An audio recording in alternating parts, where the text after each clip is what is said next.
गटातून भाजपचे जयकुमार गोरे भाऊंच्या समर्थनाखाली आज उमेदवारी अर्ज भरला. काय सांगताल, मागही तुम्ही जिल्हा परिषद सदस्य म्हणून काम केले आणि तुम्ही पेशाने डॉक्टर आहे, पुन्हा एकदा मैदानात उतरलाय, काय मतदारांना काय आव्हान करताल सेवा मिळावी म्हणून?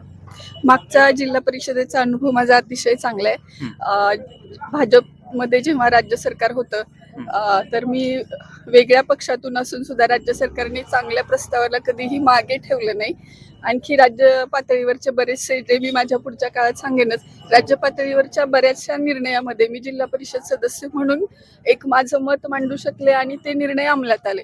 त्यामुळे मी अतिशय समाधानी आहे.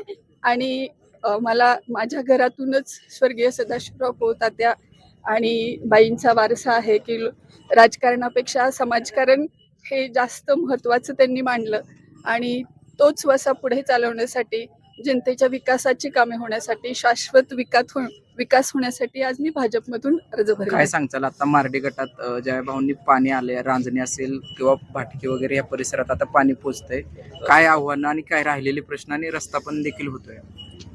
अतिशय समाधानकारक परिस्थिती आहे आणि मला विश्वास आहे की भविष्य काळात आणखी यापेक्षाही खूप चांगलं चित्र आपल्याला बघायला मिळेल.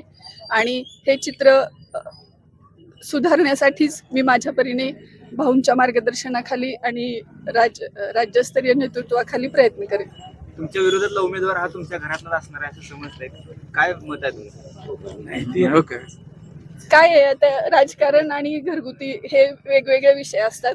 मी राजकारणामध्ये समाजकारणासाठी आली आहे, त्यामुळे मला बाकी दुसरं काही ह्याच्यामध्ये अँगल बघायचं नाही.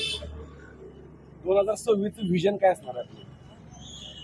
2026 पाणी आणि रस्ता आणि विकसित एक शाश्वत विकास, ह्याच गोष्टीसाठी आपण लक्ष देणार आहे. न्यूज साठी संदीप जठार, गोंदवले.